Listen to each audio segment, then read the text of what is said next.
Thank you, and I would like to now start the second talk of the morning session. Very pleased to have Seth Rosenfeld here to talk specifically about the Tolman and the loyalty oath. Seth is a graduate of our journalism school and was a staff reporter for the San Francisco Examiner and San Francisco Chronicle for 24 years, winning the George Polk Award and other national honors for his journalism, for his investigative reporting. He's an independent journalist based in San Francisco. His freelance articles have appeared in the New York Times, the Los Angeles Times, the San Francisco Chronicle, California Magazine, and Harper's Magazine, among others. His recent book, award-winning book, Subversives, won a Penn Center USA Award for Research Nonfiction, a Ridenhour Award from the Nation Institute, a Sunshine Award from the Society of Professional Journalists, and an American Book Award from the Before Columbus Foundation. So please join me in welcoming Seth Rosenfeld. Thank you. Thank you. Thank you so much. Thank you. It's a great honor and a privilege to be here today to celebrate Edward Chase Tolman for his courageous, successful, and inspiring fight against an unconstitutional loyalty oath imposed upon all UC employees during the darkest days of the Cold War. In my talk, I will describe the loyalty oath battle and Professor Tolman's leadership role in it, drawing on his contemporaneous letters and statements now contained in the Bancroft Archive.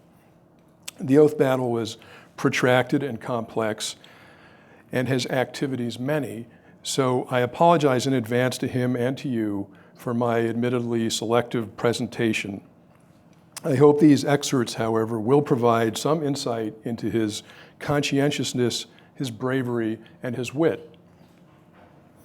I will then place the oath controversy in the larger context of the intense battle for academic freedom and civil liberties that unfolded at UC, and particularly at its Berkeley campus during the Cold War, especially the 1964 free speech movement, which made history here 50 years ago this fall. In doing so, I will follow the rise and fall of Clark Kerr, which was deeply intertwined with the oath battle. Kerr was himself involved in the oath fight, first as a young professor, later as Berkeley chancellor, and then as president of the UC statewide system. He knew and deeply respected Tolman and did much to keep his legacy alive. I will focus on the covert operations of the FBI and other security agencies and their efforts to interfere with university operations. In this, I will draw on my book, Subversives. The FBI's war on student radicals and Reagan's rise to power. Subversives is a secret history of the 60s at UC Berkeley. It is based on more than 300,000 pages of FBI records concerning UC during the Cold War that were released to me as a result of 5 lawsuits under the Freedom of Information Act that I brought over a 27-year period, starting when I was a journalism student here back in 1981. Subversives tells this story by tracing the FBI's secret involvement with 3 iconic figures who clashed at Berkeley in the 60s. Mario Savio, the student leader of the free speech movement, Ronald Reagan, the rising conservative star elected governor in 1966, and Clark Kerr, the man in the middle. Each of them represented a powerful force that was changing America. The book also shows behind the scenes how J. Edgar Hoover's FBI unlawfully took sides in these battles, engaging in dirty tricks against Savio and Kerr, while secretly giving Ronald Reagan personal and political help. Well, no sooner had World War II ended than the Cold War descended. By the end of 1950, the Soviets had successfully tested an atomic bomb built partly with secrets stolen from the University of California laboratories. In China, communists led by Mao Zedong had taken over. In Korea, US and Chinese forces were engaged in bloody battle. The House Committee on Un-American Activities, or HUAC, was continuing a series of highly publicized hearings into alleged communist influence in Hollywood, in government, and in education. And on February 9th, 1950, a Republican senator from Wisconsin delivered a speech to the Women's Republican Club of Wheeling, West Virginia. Today, we are engaged in a final all-out battle between communist atheism and Christianity, Joe McCarthy declared. The senator naming names with various numbers. Uneasy allies during the war, America and the Soviet Union had become fierce adversaries as the Soviets imposed what Winston Churchill called an iron curtain across Europe. The USSR seemed bent on world domination, and fear of nuclear conflict spread. Federal officials saw the American Communist Party as a secretive arm of a foreign enemy, a Soviet-controlled organization whose members infiltrated government and private institutions, subverted official policy by fomenting unrest, and might engage in sabotage and espionage. California State Senator Jack Tenney was among the politicians who exploited public concern about communism. This is Jack Tenney in the middle.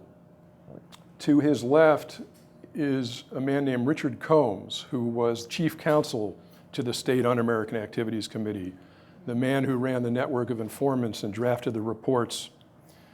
And to his right is Hugh Burns, state senator from Fresno, who took over the committee from Tenney. Tenney was chairman of California's Un-American Activities Committee. Ironically, or perhaps not, he was a one-time radical union organizer and a flamboyant former band leader who wrote the 1923 hit Mexicali Rose. Kevin Starr, the California historian, described Tenney as a hard-drinking, paranoid dyspeptic, could have been played by W.C. Fields in one of the actor's grouchier moods. Tenney and his fellow committee members interpreted their mandate broadly, decreeing that, quote, any group that attacks the flag, institutions, traditions, democracy, and Constitution of California and the United States is un-American per se. In early 1949, Senator Tenney introduced a raft of anti-communist measures. They would impose new loyalty oaths requiring a broad range of people to declare that they were not communists, including all candidates for public office, all public school employees, and all members of the state bar. Another bill would take from the UC regents and give to the legislature the power to ensure the loyalty of all UC officers and employees. All of these bills would fail, but UC President Robert Gordon Sproul, fearing the legislature might attempt further encroachments on UC's autonomy, proposed that UC itself adopt a special oath for its employees. And this is Robert Gordon Sproul. The regents already were concerned that Harold Laski, the famous British socialist from the London School of Economics, might speak at UCLA, and the appearance there of alleged communist Herbert Phillips, who had been fired from the University of Washington. The regents discussed the special oath in closed session, and then at a meeting that was open but had no outside observers present, adopted it on March 25th, 1949. Thus began what the historian Ellen Schrecker would call the McCarthy era's most notorious assault on academic freedom, or what Clark Kerr would call the greatest single confrontation between a university faculty and its board of trustees in American history. Neither Sproul nor any other official had consulted with the faculty about the oath. The faculty's first inkling of it came in the faculty bulletin that May. It was noticed by an assistant philosophy professor named Joseph Tussman, who alerted Tolman about it. At this time, Edward Chase Tolman was 62 years old and chairman of the psychology department. He was born in Newton, Massachusetts in 1886 to parents who believed in civil rights. His mother's side of the family included Quakers, abolitionists, and suffragists. Tolman graduated in 1911 from MIT, received his doctorate from Harvard in 1915, and joined Berkeley's faculty in 1918. He had become one of the nation's leading psychologists at the time the oath was adopted, and was a past president of the American Psychological Association and a member of the National Academy of Sciences. He was also a pacifist and an unabashed liberal, and he saw the oath as a grave threat to the university. This was never a maze to Edward Tolman. His internal map, or moral compass, if you will, was absolutely clear about this, and he acted accordingly. Tolman and others spread word of the oath, and faculty concern grew. Fighting communism was not what bothered them. The university had banned communist teachers since 1940, and every faculty member already had signed the oath of allegiance required of every state employee. What disturbed the faculty was being singled out as a politically suspect group and required to sign an additional special oath. They feared this would inhibit robust campus debate necessary for free inquiry and the pursuit of truth. Moreover, the regents announced that anyone who refused to sign would be fired, even if there was no evidence that they were actually disloyal. This the faculty saw as a direct attack on tenure and the tradition of having fellow faculty members on the Committee on Privilege and Tenure investigate and determine whether a given professor was fit to teach. Taking the lead, Tolman prepared to speak against the oath at the Academic Senate's initial meeting on the matter. But first he made a point of reaching out to President Sproul. For though this would be Tolman's declaration of war with the administration, he sought to keep channels open and acted with kindness and grace. I quote in relevant part, June 14, 1949, "Dear President Sproul, I am enclosing a statement about the proposed loyalty oath which I am going to present in today's Senate meeting. Naturally, after all these years, I join with you in having the basic interests of the university at heart. Hence, I do not want to embarrass you or other members of the administration more than can be helped. On the other hand, I have to live up to my own conscience and to the workings of my own reasoning processes, such as they are. I hope you will accept this in the nature of a personal apology, and perhaps by having this foreknowledge, you may in some way be helped in your own course of action. Very sincerely, Edward C. Tolman, Professor of Psychology." The statement of opposition he presented to the Academic Senate later that day is revealing not only as to his reasoning, but as to him as a principled person. Note how he attacks the language of the oath and his respect for the meaning of words, his foresight as to their potential misuse, and again, his sense of humor. I quote in personal part, "Mr. President," that is Robert Gordon Sproul, "I have some criticism of the loyalty oath, which is to be signed by members of the faculty with their 1949-1950 contracts. These criticisms are in part my own, and in part have been suggested to me by other members of the Senate.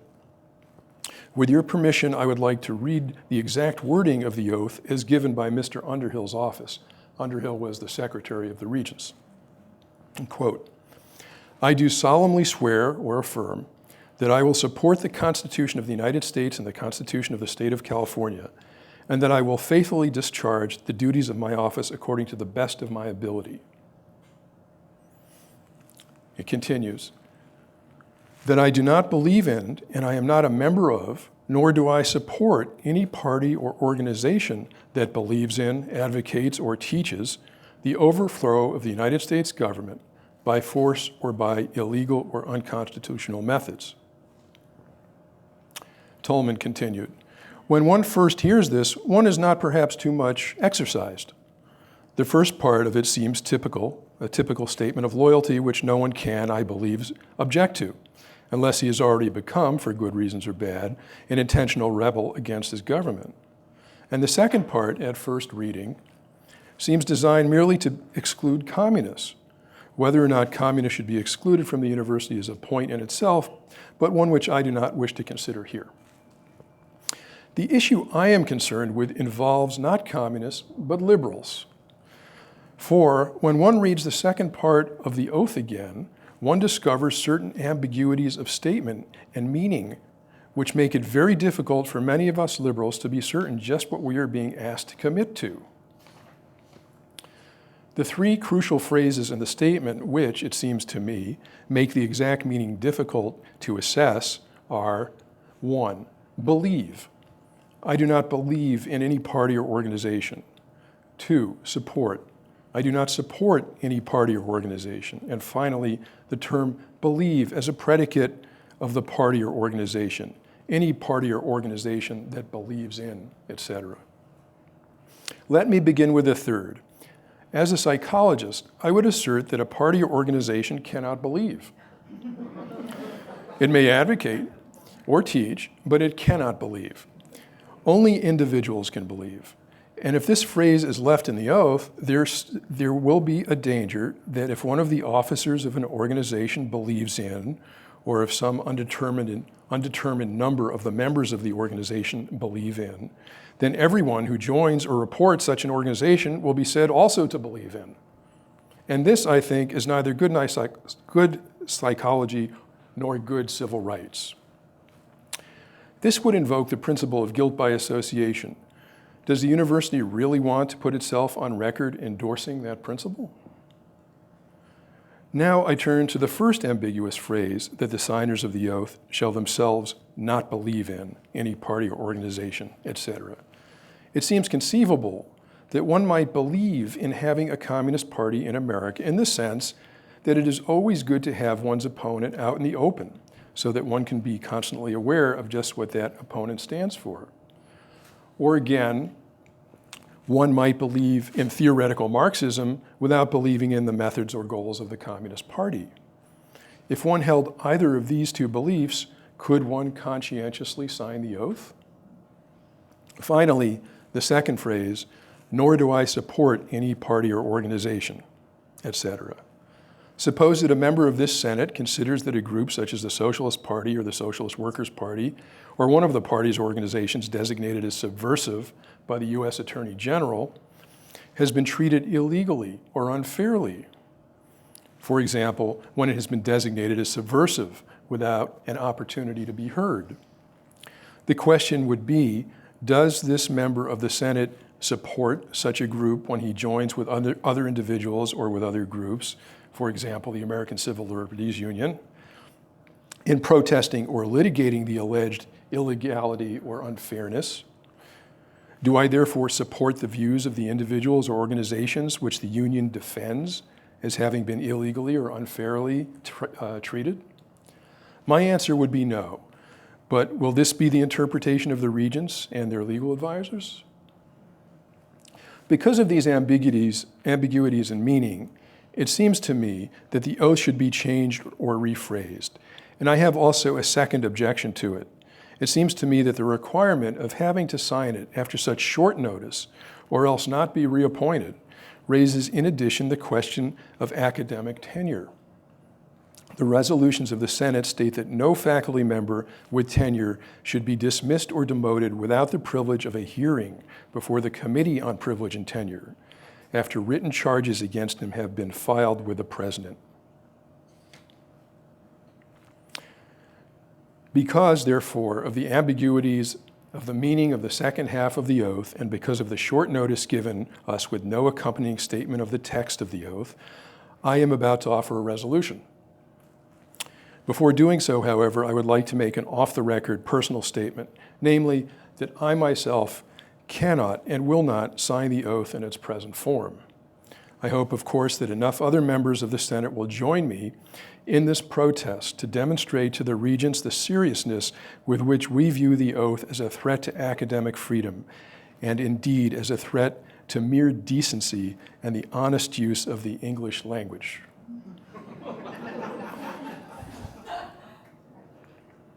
Surely, Dr. Tolman's insistence on examining the particulars of each unique case, on resisting sweeping categories and labels, is consistent with the scientific rigor he brought to his experiments.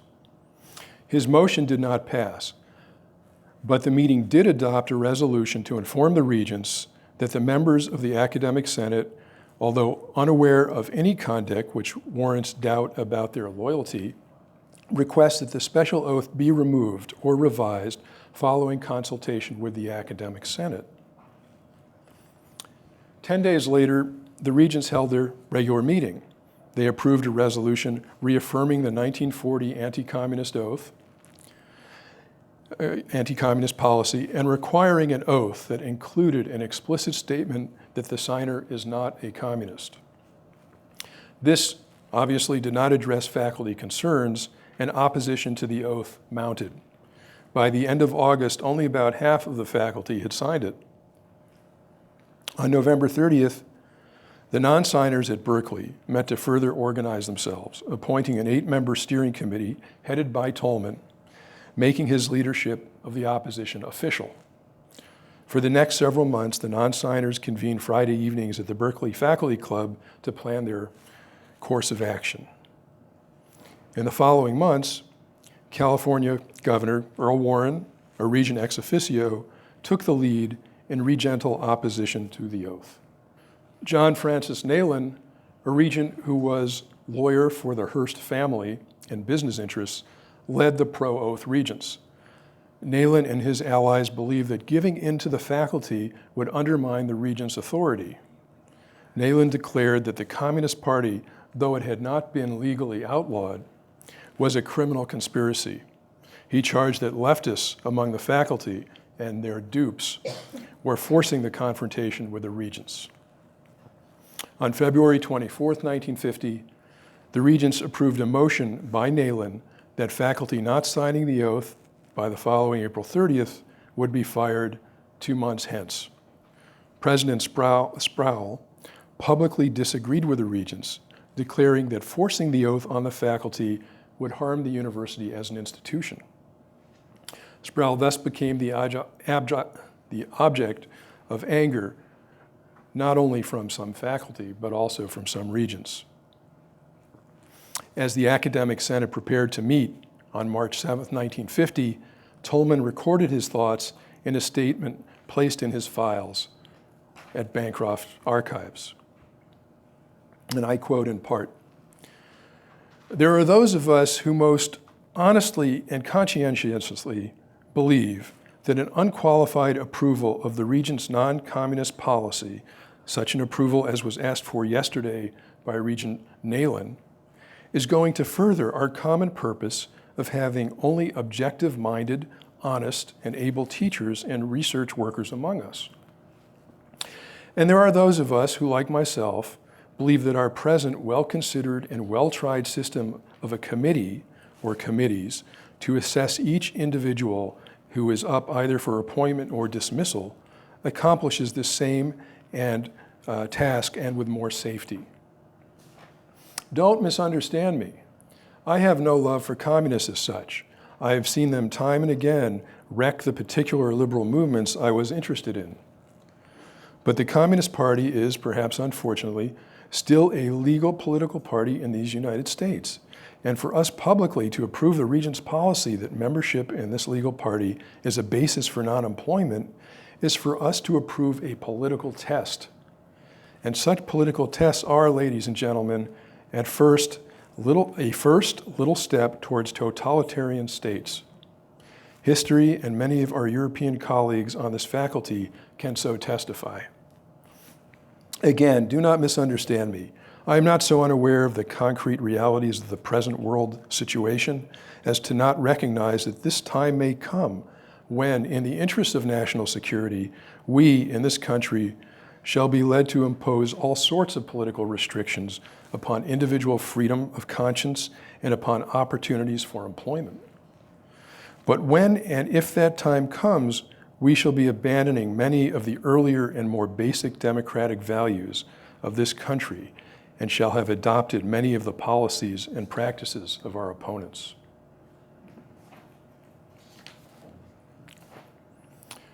On April 4th, 1950, Dr. Tolman again reached out to President Sproul with warmth and humor. Dear President Sproul, dear Bob, both salutations seem to click for me, and I hope you find either one okay by you, because at the moment I need them both. The purpose of this note is to confess how queasy I have felt during all this oath mess, both because I helped to precipitate it and because of the very difficult situation it has put you in. Yet, of course, I would do it again. But the point I really wanted to get said is that we are behind you, and that the faculty is behind you. Here's hoping with everything that we both win. I hope very much that you and we win. This was a handwritten note, difficult to read handwriting. So he had respected Sproul for breaking with the Regents, and he was reaching out to him. At the following Regents meeting, however, Sproul presented a resolution similar to what a special alumni committee had recommended. It required faculty to swear to the state constitutional oath, but also to declare, I am not a member of the Communist Party. It was still a political test, and it was still unacceptable to Tolman. Anyone who refused to sign would retain the right to petition the Committee on Privilege and Tenure of the Academic Senate. However, the Regents would have the authority to dismiss faculty for not signing. Many faculty saw the Alumni Committee's recommendations as undermining their cause. The next day, Tolman delivered a statement to the Academic Senate that responded to the Alumni Committee's proposal with an anecdote that drew on his years of working with rats. Mr. Chairman, I wish to preface my remarks with a story. It is reported that when Adelot was president of Swarthmore College, he visited the psychology department and watched the running of rats in mazes. Out of curiosity, he asked, "What do you do with the rats when you are through with them?"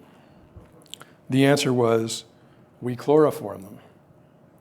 "Oh," he replied, "aren't you fortunate we have alumni?" Tolman continued, "Obviously, this story is not wholly applicable to the present situation. As has already been indicated, our alumni committee did make a sincere and honest effort and did achieve something for us. But it still is a good story." Tolman went on to what he called his prepared remarks, though his typed speech shows that the rat anecdote was very much part of them. He then urged professors to refuse to sign and instead demand a hearing before the Committee on Privilege and Tenure, and that is just what he did. 2 months later, the Committee on Privilege and Tenure sent its recommendations on Tolman and other non-signers to President Sproul. A copy of the committee's findings on Tolman is in his papers at Bancroft. It says in part, "Professor Tolman is a stimulating and vigorous teacher whose nationally known seminar has developed many successful scientists who have attained academic and professional distinction. His outstanding scholarship has been widely recognized." Then it delved into his background. Mr. Tolman served in 1944 to 1945 as senior psychologist in the Office of Strategic Services, the forerunner of the CIA, in Washington, D.C. In this position, he helped to develop a procedure for preliminary testing of applicants for positions in military intelligence. Before he left, most candidates for such positions were being referred to his testing group. This work with the OSS required a thorough investigation by the FBI and clearance of all participants. Mr. Tolman is willing to grant that 99.99% of communists would be non-acceptable. He has belonged to liberal groups, and communists have turned up in some of them, and they have been a damn nuisance, he said.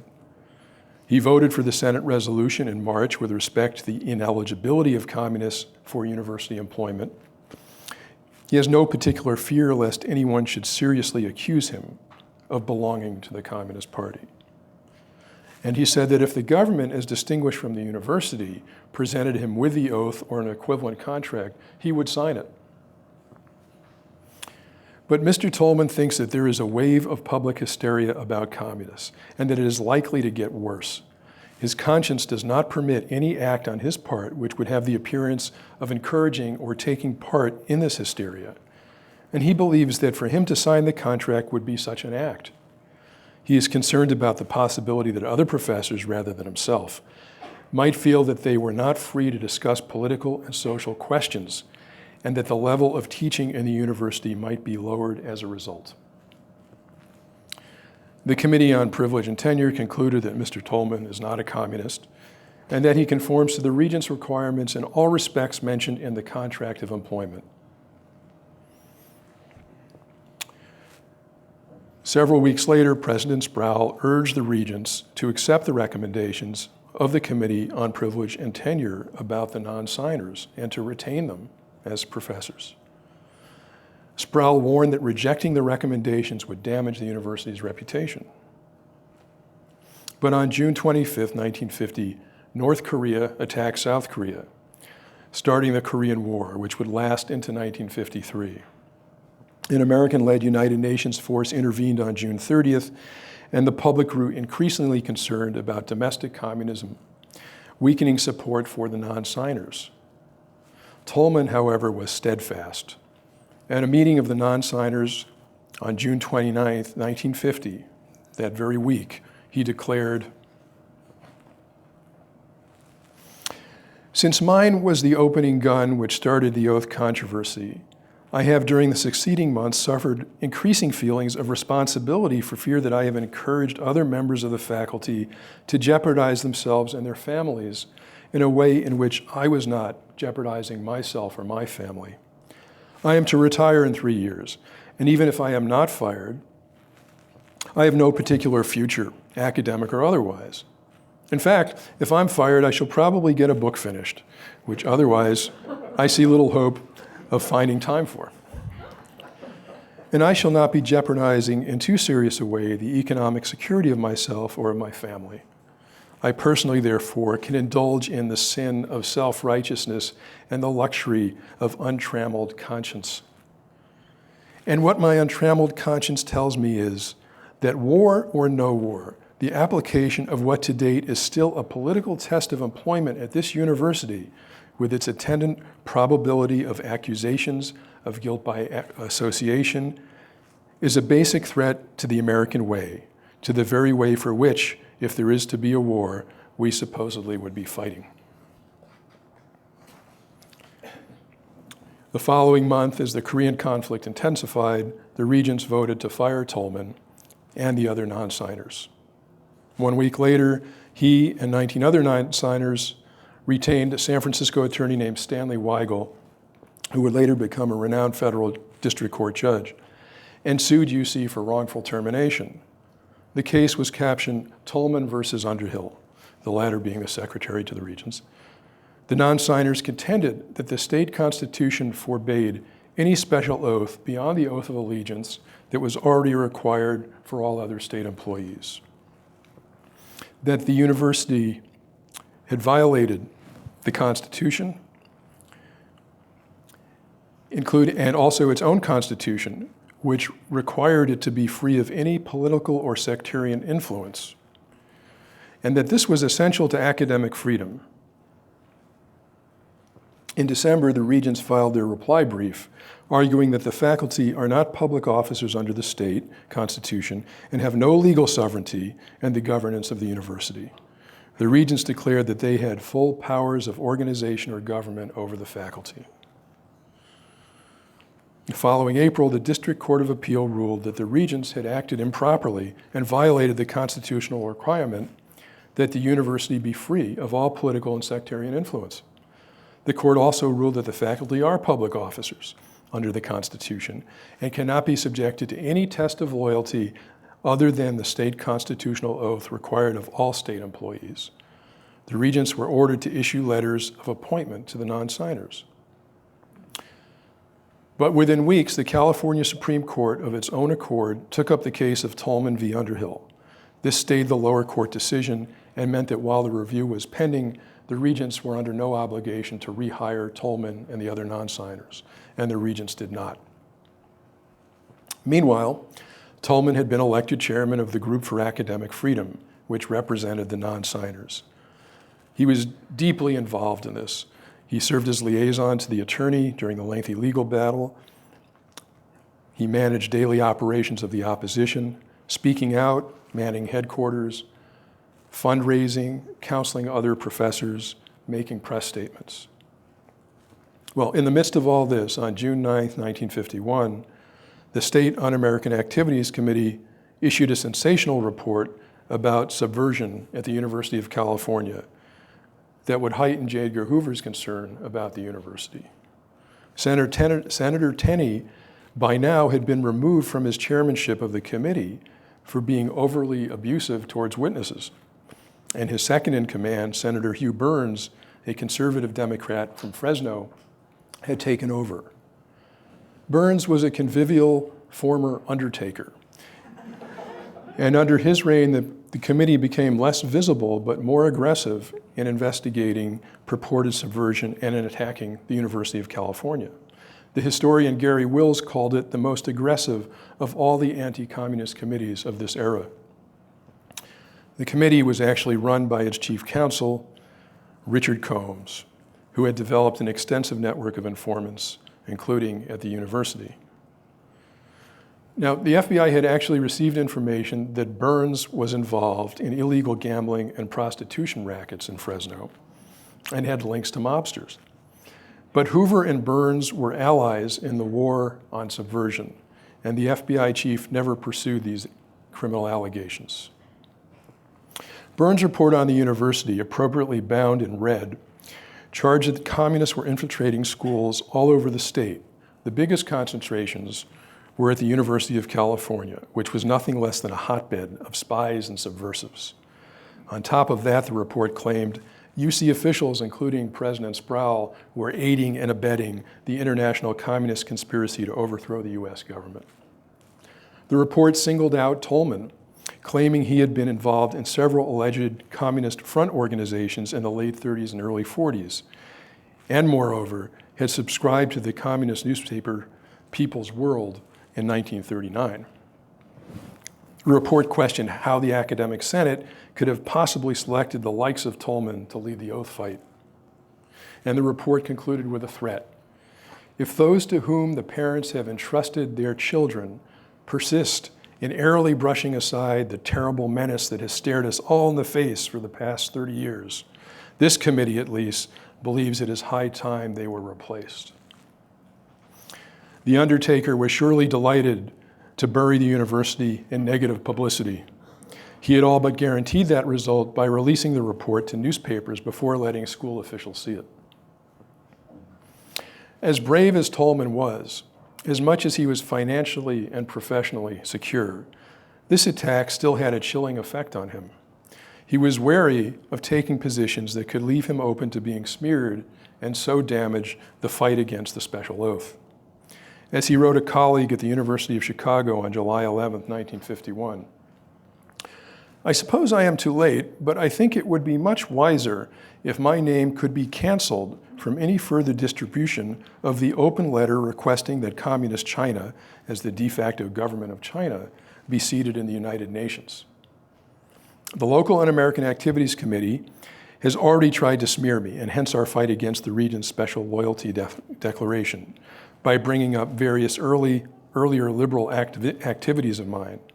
They are threatening a hearing on the campus to uncover further reds. This was just one of several instances in which Tolman refrained from signing petitions or participating in certain legitimate activities, such as a conference on threats to civil liberties, for fear he would be smeared. On October 17, 1952, the state Supreme Court handed down its decision in Tolman v. Underhill. It held that university personnel cannot properly be required to execute any other oath or declaration relating to loyalty other than that prescribed for all state employees. Tolman and the non-signers had won their legal battle. They were then returned to UC, and he and 15 others in 1954 would sue the regents for back pay, ultimately winning settlements for the period that they had been dismissed. Now, Clark Kerr had several deep connections to the loyalty oath fight. He had returned to Berkeley at the end of World War II, having been a student there, to teach economics and to launch the new Institute of Industrial Relations, after having served as a federal labor arbitrator during the war in Washington State. Kerr himself had signed the oath. He also voted to support the school's ban on communists, whom he felt were too ideologically biased to teach. But he also defended professors who refused to sign. In supporting them, he thought often of his father, Samuel Kerr. Samuel Kerr was a small farmer and educator in rural Pennsylvania, a fiercely independent spirit who believed nothing should be unanimous. Clark Kerr himself was a Quaker. He had joined the Friends while a student at Swarthmore College, and he understood the reluctance to sign an oath or to bend the knee to power. During the oath battle, Kerr served on the Committee of Five, a group of liberal professors who helped organize opposition to the oath. He was also a member of the Committee on Privilege and Tenure and reviewed the non-signers' reasons for not signing, recommending the retention of 62 non-signers, including Tolman.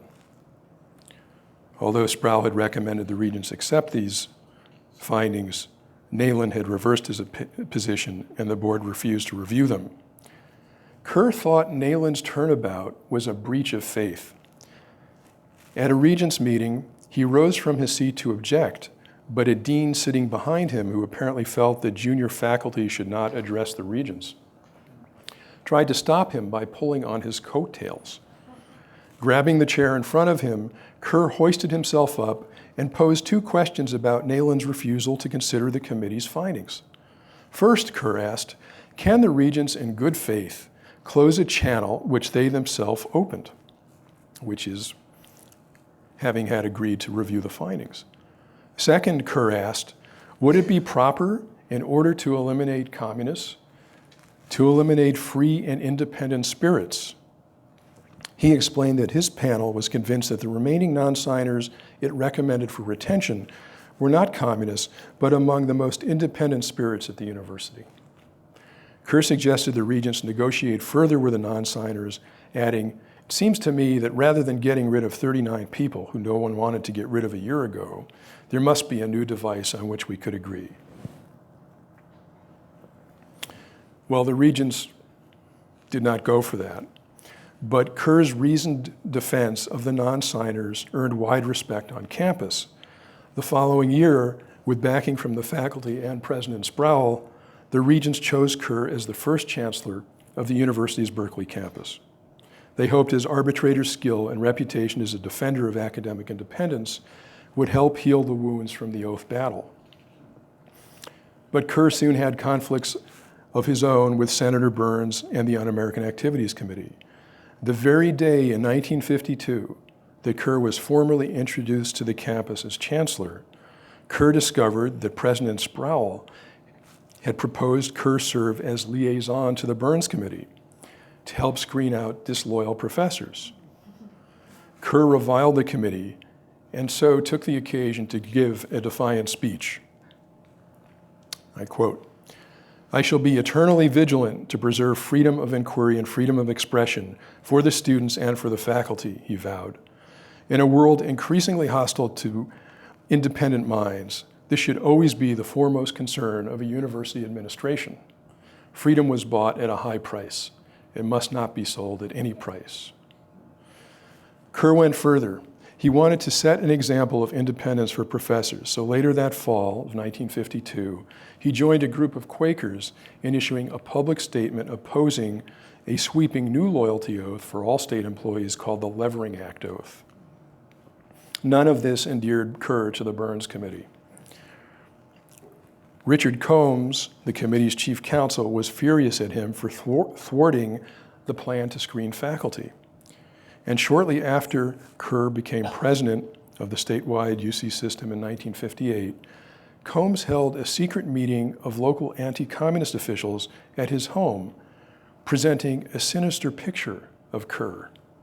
Combs claimed that Kerr had associated with persons of questionable loyalty and helped liberals and leftists get ahead. Combs theorized that Kerr might be an undercover communist. He vowed to investigate Kerr and said he would seek assistance from a right-wing group of university officials who would be in a position to observe Kerr close at hand. This is a photograph of Kerr at his investiture as president of UC at the Greek Theater, and that's Regent Donald McLaughlin handing Kerr the key to the university. The ultimate aim of this plan, Combs told the group, would be to compile a documented and convincing history of Kerr, showing him to be a dangerous radical, to present this to the right people, such as sympathetic regents. The purpose would be to try to get Kerr neutralized in his present job or even removed. Those present agreed to help Combs in this mission, and the head of the San Francisco FBI office, briefed on the meeting, sent Hoover a summary. Dr. Kerr, the FBI man wrote, has always given the impression that he is a liberal in the educational field, that he is not in sympathy with loyalty oaths, and that he is also not in complete accord with the fact that various branches of the state and local government must conduct security investigations of individuals on the campus.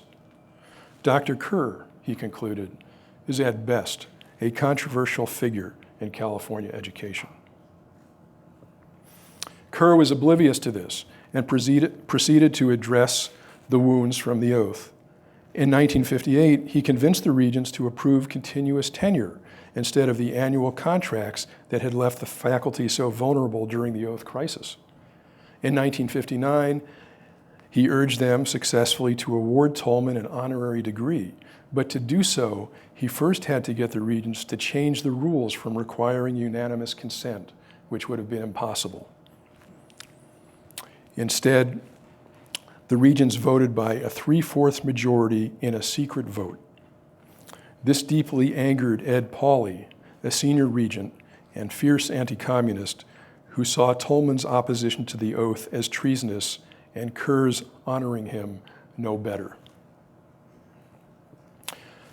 Unrelated campus events in the following years would further anger conservatives like Pauley and heighten J. Edgar Hoover's concerns. One of them was an optional essay question on the 1959 English aptitude exam for applicants to UC. It asked, "What are the dangers to a democracy of a national police organization like the FBI,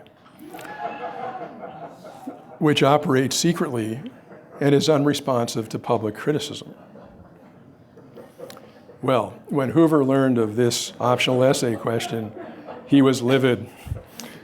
He saw the question not only as subversive, but as an attack on the FBI, and he took any attack on the Bureau as an attack on him personally.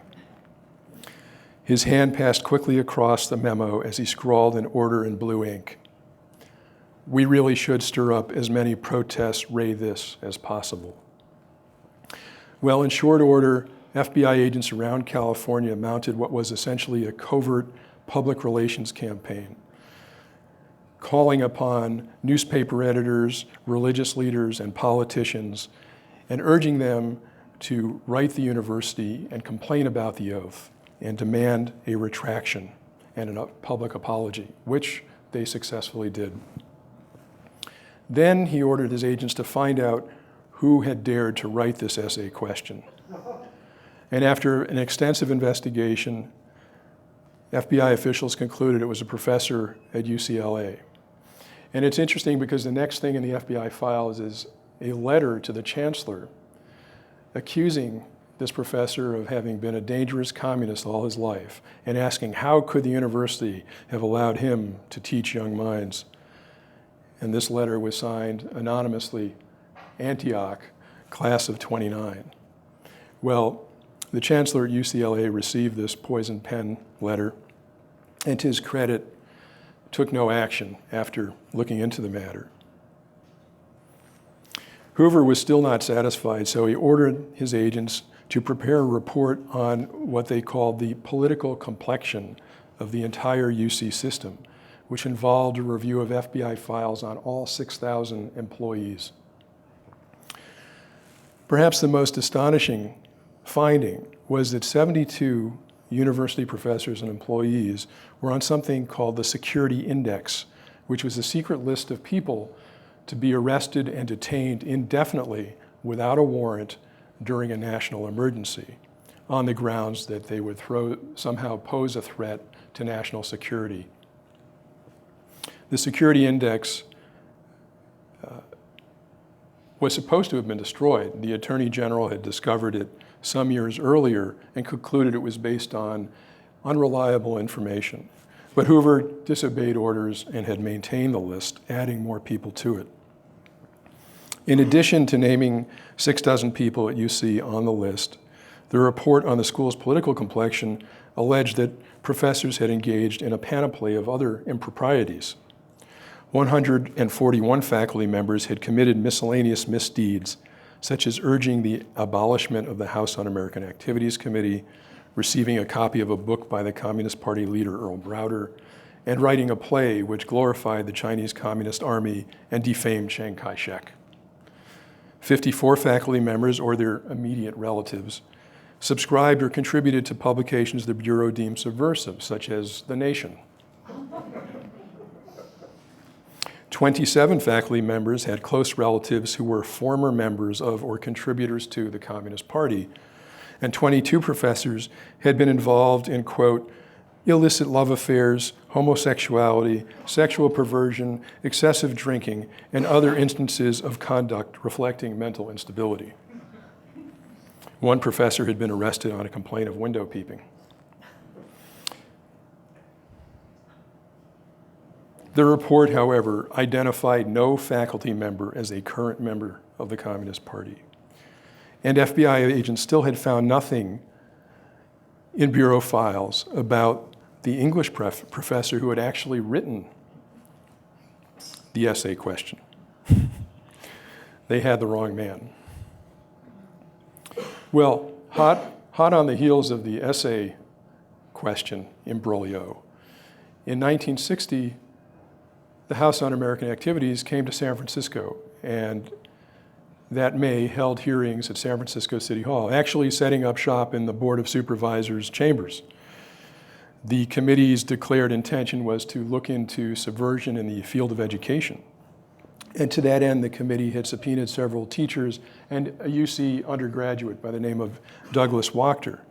This caused a lot of interest on campus. The Daily Cal had covered it, and quite a few students from Berkeley, Stanford, and SF State went to San Francisco City Hall on the appointed day to see their government in action. They were surprised to find that they would not be let into the hearing chamber, and they grew even more upset when they saw people holding white passes being allowed to go in while they were kept out. The committee was packing the audience with people who it thought would be supportive, such as members of patriotic groups and the Daughters of the American Revolution. Well, that happened all the first day, and then the second day, the students began to chant, "Let us in, let us in." The committee called the police. The police brought their fire hoses, and the next thing that happened was students were being blasted down the steps of City Hall. And this is a front page of the San Francisco Chronicle. You can see it's the full width of the front page that shows the police dragging people down the dripping marble steps of the rotunda. Hoover blamed Kerr for the students having taken part in this, and many conservatives wrote him demanding that he punish the students. But Kerr declined. He refused to punish them on the ground that they had rights to engage in political activity off campus. Kerr continued in his mission of addressing wounds from the loyalty oath, and in 1962, he persuaded the regents to dedicate this building to Edward Tolman. In his remarks during the dedication, he said, in part, "I myself came to know Edward Tolman when I first returned to Berkeley in 1945 as a member of the faculty. He was one of the members of the Faculty Advisory Committee to the newly organized Institute of Industrial Relations, of which I served as first director. My association with him in this capacity inspired me with both respect and affection for him. He was most helpful in advising on joint appointments and on many other details.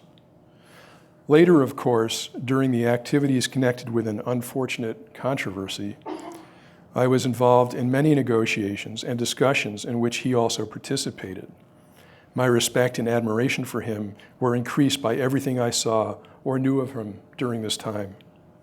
And it's interesting to note that even in dedicating the hall in 1962, some 12 years after the oath, 10 years after the oath controversy, Kerr did not mention the words oath, the word oath or loyalty, an indication of how sensitive the matter still was and how bold he was in having the building dedicated.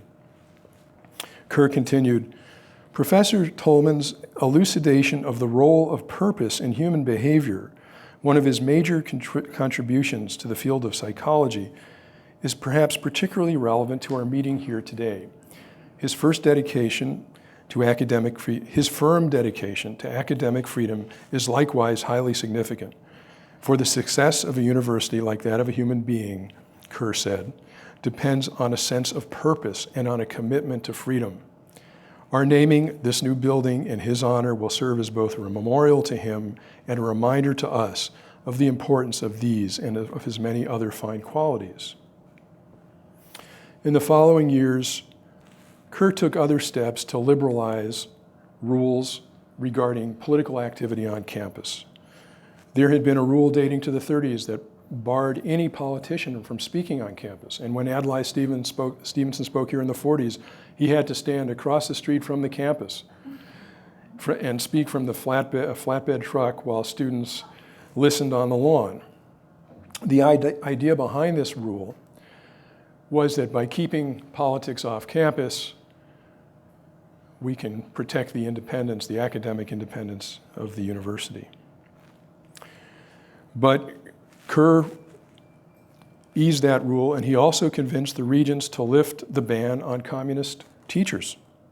He would famously say, the role of the university is not to make ideas safe for students, but students safe for ideas. And then the free speech movement happened. On October 1st, 1964, students set up a card table on Sproul Plaza and began to hand out literature for the civil rights movement in violation of a rule still standing that prohibited them from engaging in any political activity on campus, even if it was handing out a flyer for Goldwater for president. Well, no sooner had they done that than a campus police car pulled up on campus, and officers arrested a man behind the table, Jack Weinberg, who had graduated the year before with distinction in mathematics. The officers loaded Weinberg into the back of the car, but before they could drive off, students began to sit down around the car. And soon the entire plaza was filled with students sitting down around the car as if somebody had thrown a pebble into a lake and just concentric ripples emanated. They held the car captive for the next 33 hours. And so was born the free speech movement. President Kerr had been away that summer when university officials launched a crackdown on the leafleting on campus. The man who took the lead in this crackdown was a psychology professor named Alex Sheriffs. And he had a very different personality than Edward Tolman. Sheriffs had become increasingly alarmed about dissent on campus. And in the early 60s, even before the free speech movement, he phoned the FBI and asked them to come to his office on campus, where he briefed them about a student organization called Slate, which was a forerunner of the free speech movement. And sheriffs agreed to become an FBI informer about campus activities and to report about Clark Kerr. And he never told Kerr about this role. It's hard to know exactly what Sheriff's motivations were, but he was angry at Kerr because Kerr had not taken Sheriffs with him when he became president, and instead Sheriffs had remained as a vice chancellor and psychology professor at Berkeley. Well, the free speech movement continued all that fall. The students tried to negotiate with the university administration to no avail. There's Alex Sheriffs, by the way. On October 20th, 1964, the free speech movement marched from Sproul Plaza to a regents meeting and attempted to address the regents, but the regents refused to let them speak. Things escalated, and on December 2nd, Mario Savio gave his most famous speech on the steps of Sproul Plaza. I paraphrase here, but the effect was, when the operation of the machine becomes so odious that you can't take part, you can't even passively take part, and you've got to put your bodies on the gears and the levers, and you've got to make it stop. And you've got to make it clear to the people who own it and the people who run it that unless you're free, they cannot operate this machine at all. And with that speech, the audience, the crowd in Sproul Plaza was electrified and poured into Sproul Hall. And this is a photo of Savio standing on one of the floors as the students occupied it throughout the night, leading to what was the largest arrest in state history of more than 800 people. Now, Hoover blamed Kerr for allowing the free speech movement to happen, and he covertly attacked him.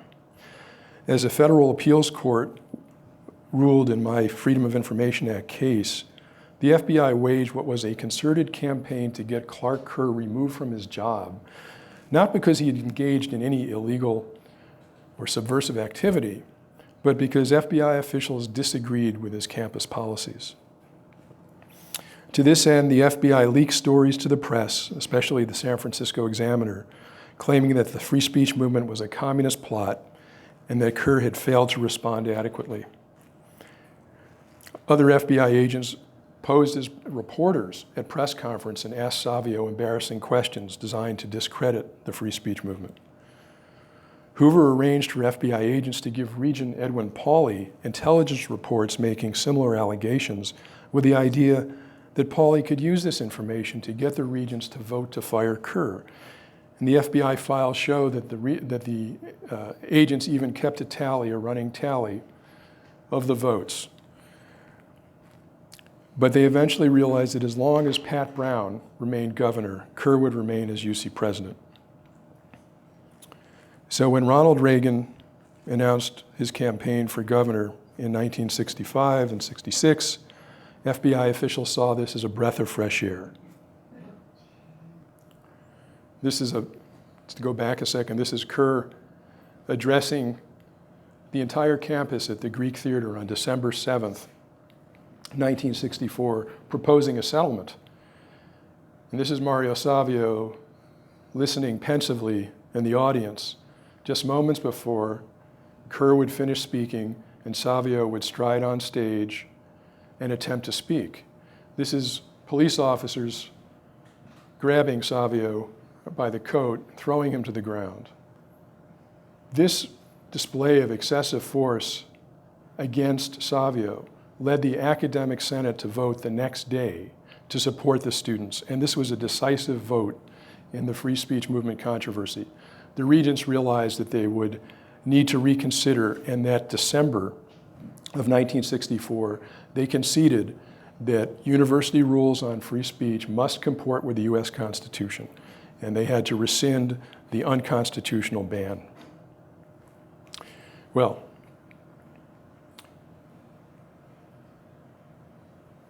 there's a direct link I would submit between the loyalty oath battle and professors' support years later of the free speech movement and the academic senate vote for free speech.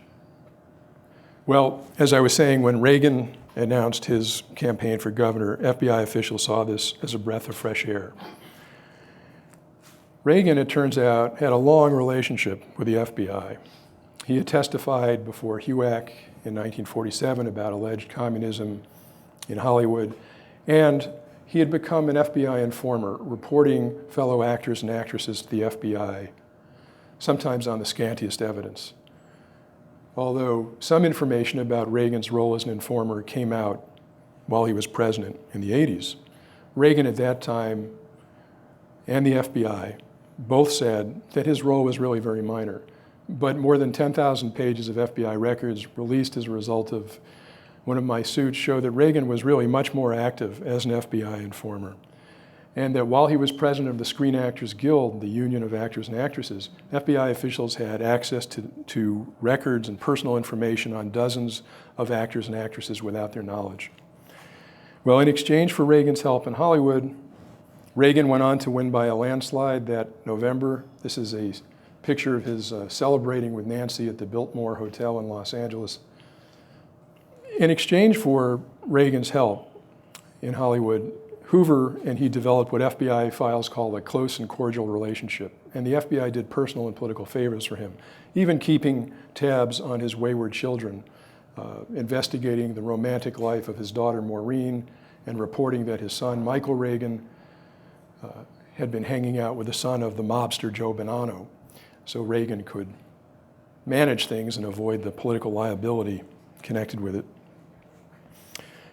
Well, Reagan was elected that November. He took office in January. One of the first things he did as governor was to phone the FBI and to request a secret briefing about the Berkeley situation, and particularly about the free speech movement, about Mario Savio, about Clark Kerr, and about liberal members of the Board of Regents.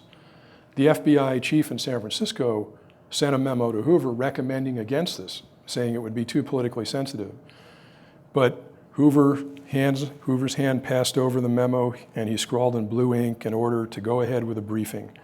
And one day in January of '67, 2 FBI agents drove up and were led up the winding stairs of the governor's mansion and were surprised to be taken into the governor's bedroom, where they found Reagan propped up in a 4-poster bed with a scarf around his neck, fighting off the flu.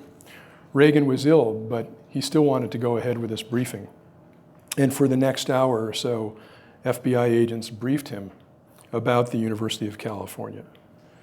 Well, several weeks later, at the first Regents meeting attended by Ronald Reagan, Clark Kerr was fired by the Board of Regents.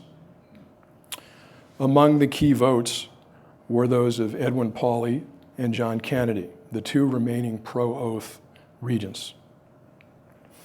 The FBI files show that agents interviewed one regent later, and he told agents that it was his understanding that Reagan had received FBI information indicating that Clark Kerr was subversive, suggesting that this had perhaps influenced the vote.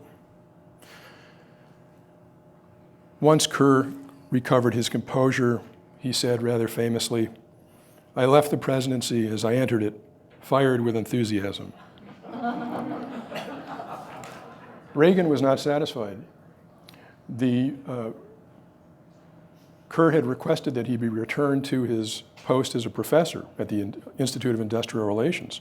Reagan opposed that, but Kerr became the first person to benefit from the continuous tenure measure he had passed as a result of the oath, and the regents, on that basis, installed him as a professor.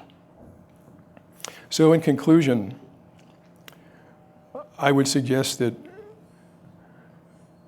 this is a cautionary tale of the potential dangers of secrecy and power and the inherent threat to academic freedom. And it shows also that Edward Chase Tolman set a shining example of how to defend against those threats.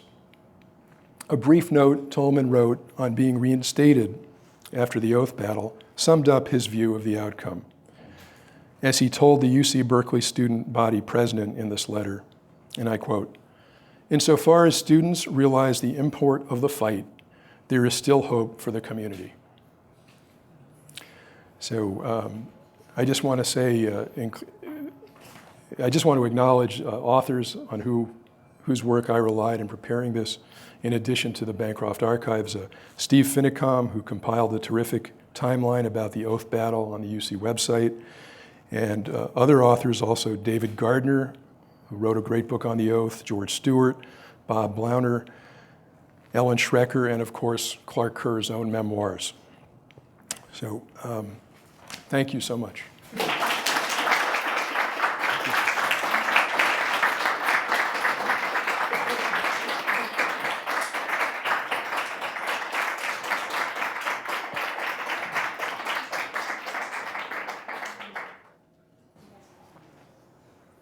This, by the way, is the meeting where Reagan and the Board of Regents fired Kerr. That's Reagan consulting with Edwin Pauley, and that's Clark Kerr standing in the background. It's Edward Tolman again. Yes? I really enjoyed your book and the lecture. I'd just like to ask 4 short questions. So, first of all, with respect to Jack Weinberg, I met him a month ago, and we spoke, and he was indeed a member of the English Socialist Workers' Party. Yes. Actually, the Independent Socialist Club. Yeah, who were, as he said, closely affiliated with the British Socialist Workers' Party, who are indeed still a very radical force. Secondly, it's just with respect to academic tenure and freedom. What strikes me is, on the one hand, the solution seems to be that the students were to be protected by the U.S. Constitution, and on the other hand, the professors were be protected by a combination of the U.S. Constitution and some very clever industrial relations work by Clark Kerr. Does this strike you as a fair conclusion? Well, I think the fundamental protections come from the U.S. Constitution, the state constitution, and then the labor agreement in the form of tenure, for sure. Yeah. The third question, I find it very ironic that the political part of this is in Tolman Hall, the psychology department, and the psych part of it is going to be in the faculty club, as I understand it. But I was particularly interested in the sequence in the book Subversives, where in England, Mario Savio has his breakdown, and he actually is suffering a dissociative state. He's actually counting telephone poles, and yes. I've just wondered, have you consulted with anybody on this? This is fascinating. Yes, Savio, who I didn't get a chance to talk about much, is a fascinating figure, and just to very briefly address his history, he was born in New York City, the son of an immigrant father. He was a devoutly Catholic family. He was an altar boy, and he was raised to be a priest, and he thought he would grow up to be Father Bob. And he was also at a very high IQ and did very well at science, and he began to question the received wisdom, including the church dogma, and he fell away from that. But he had internalized the need to do good, and he became involved in the civil rights movement.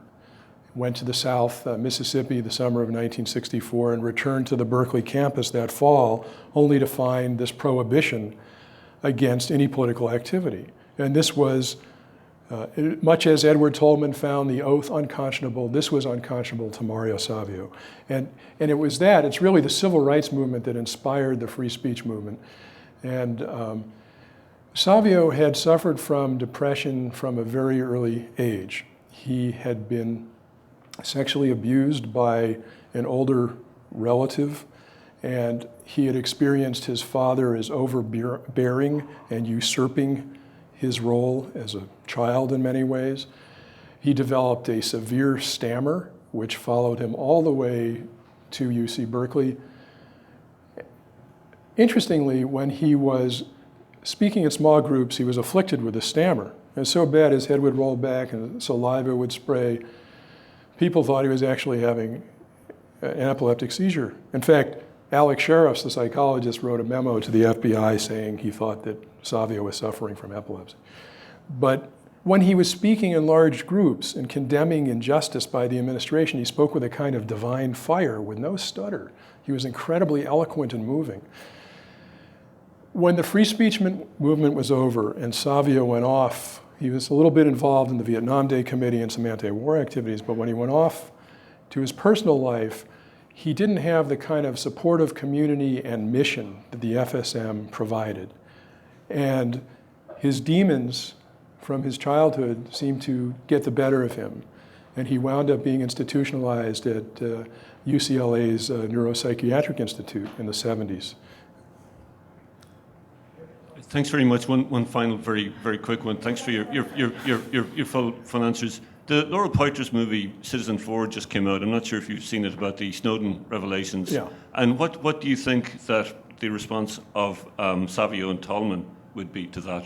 Thanks. Wow, that's an interesting question. Can you explain a little bit more about that? For those of us who know about that. Well, okay, so Snowden, of course, was the NSA.